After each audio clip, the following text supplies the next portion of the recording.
गर्भवती भालू का दर्द। एक जंगल में सोनिया नाम की भालू रहा करती थी। वो गर्भवती थी। उसे खाने पीने का बहुत शौक था। गर्भवती होने के कारण उसको हर तरह की चीजें खाने की इच्छा होती थी, जैसे आम, इमली आदि। खाने की जो भी चीजें होती उसे बहुत पसंद होती। वो हर रोज छिप छिप के आम के पेड़ के पास जाके उन्हें तोड़ने की कोशिश किया करती थी। आज तो इस पेड़ पर चढ़कर आम जरूर खाऊंगी, बहुत दिल कर रहा है। सोनिया गर्भवती होने के कारण पेड़ पर नहीं चढ़ पाती थी। वो कोशिश तो बहुत करती, लेकिन पेड़ पर नहीं चढ़ पाती और गिर जाती। एक दिन ऐसा ही हुआ। पेड़ पे चढ़ते वक्त उसका पैर फिसला और उसके पैर पर चोट लग गई।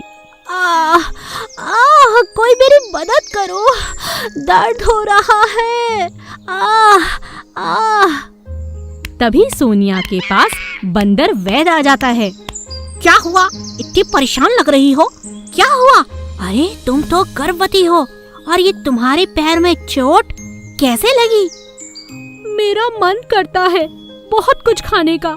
सोचा था पेड़ पर चढ़कर कच्चे आम तोड़कर खाऊंगी, मगर देखो मेरा पैर फिसल गया। ओहो, ये तुमने क्या किया? रुको, अभी तुम्हें दवाई लगा देता हूँ। बंदर सोनिया की मदद करता है, उसे दवा लगाता है और उससे कहता है, आज के बाद इस तरह पेड़ पर चढ़ने की गलती बिल्कुल मत करना। पहले ही तुम भालू हो, बहुत मोटी हो और गर्भवती होने के कारण तुम्हारा वजन और अधिक बढ़ गया है। जो भी खाने का मन हो मुझे बताओ, मैं तुम्हें ला कर दूंगा। यह बात सुनकर भालू बहुत खुश हो जाती है। क्या सच तुम मेरे लिए ला कर दोगे? हाँ हाँ, क्यों नहीं। बंदर पेड़ पर चढ़ जाता है और बहुत से कच्चे आम सोनिया को ला कर देता है। जब बाकी जंगल वालों को इस बात का पता चलता है तो वो भी सोनिया के लिए ऐसा ही करते हैं। सोनिया बहुत खुश हो जाती है। हर जानवर सोनिया के लिए अलग अलग पकवान बना कर लाता है। कोई फल लाता है, कोई सब्जियां लाता है। सोनिया बहुत खुश थी। कुछ दिनों बाद सोनिया एक छोटे भालू को जन्म देती है। सभी जंगल के जानवर बहुत खुश हो जाते हैं और बच्चे को देखकर हंसने लगते हैं। धन्यवाद दोस्तों, मेरा बच्चा इतना ताकतवर और इतना मजबूत है क्योंकि इसे अच्छी खुराक मिली है और वो भी प्यार से। तुम लोगों ने मेरी बहुत मदद की, तुम्हारा बहुत बहुत शुक्रिया। तो कबूतर। एक गांव में एक बहुत ही दुष्ट शिकारी रहता था। वह अक्सर जंगल जाकर छोटे बड़े पक्षियों और जानवरों का शिकार करता। जंगल के सभी जानवर उससे बहुत डरते थे। जंगल में एक कबूतरों का जोड़ा था जो एक पेड़ पर सुंदर सा घोंसला बनाकर रहता था। एक दिन शिकारी ने मादा चिड़िया को पकड़ लिया और पिंजरे में कैद कर दिया। शिकारी अब और शिकार करना चाहता था, लेकिन अचानक तेज हवाएं चलने लगी और तेज बरसात होने लगी। अरे यह क्या, मौसम तो बिगड़ रहा है। लगता है और शिकार करना बहुत मुश्किल होगा। मैं पेड़ के नीचे खुद को छिपा लेता हूँ। शिकारी को छुपने के लिए कोई और जगह नहीं मिली तो उसने खुद को एक पेड़ के नीचे छुपा लिया। ये वही पेड़ था जिस पर मादा कबूतर रहता था। जब तक बरसात रुकी तब तक रात काफी गहरी हो चुकी थी और शिकारी ने उसी पेड़ के नीचे रात बिताने का सोचा। आज रात यहीं रुक जाता हूँ।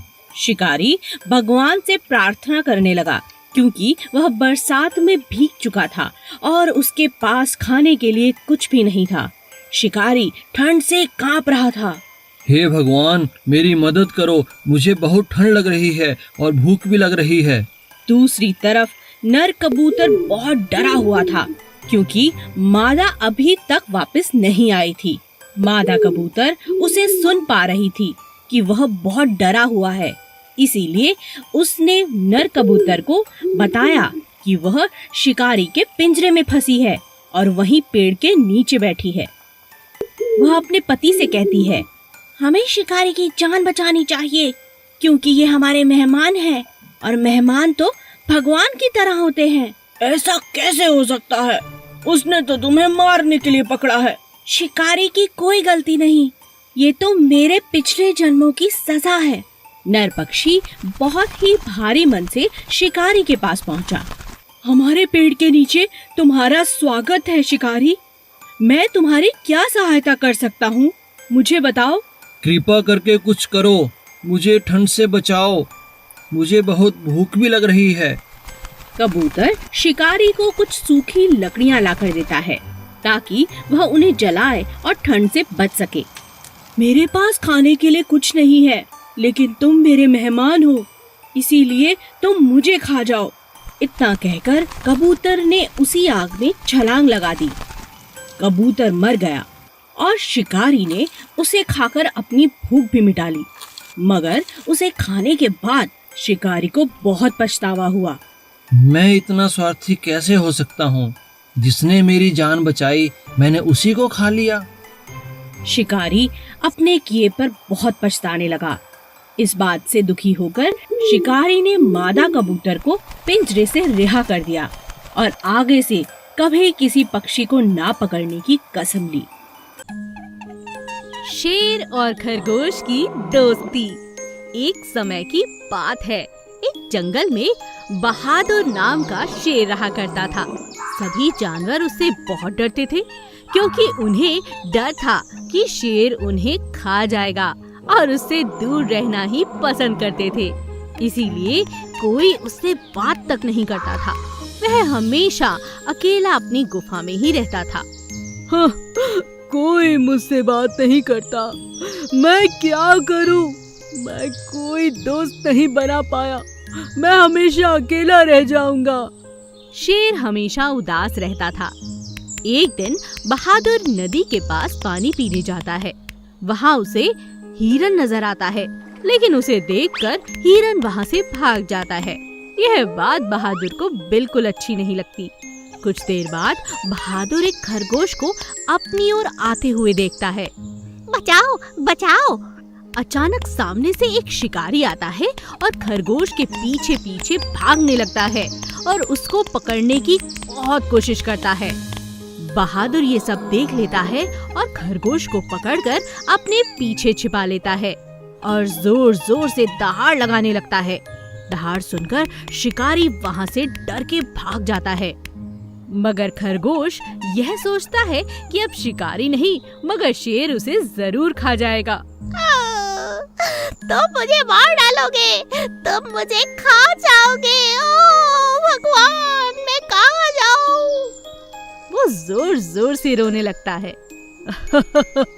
अरे तुम चिंता क्यों कर रहे हो? मैंने तो तुम्हारी जान बचाई है। मैं तो तुम्हारा दोस्त हूँ, तुम्हें कोई नुकसान नहीं पहुँचाऊंगा। यह बात सुनकर खरगोश बहुत खुश हो जाता है और झूमने नाचने लगता है।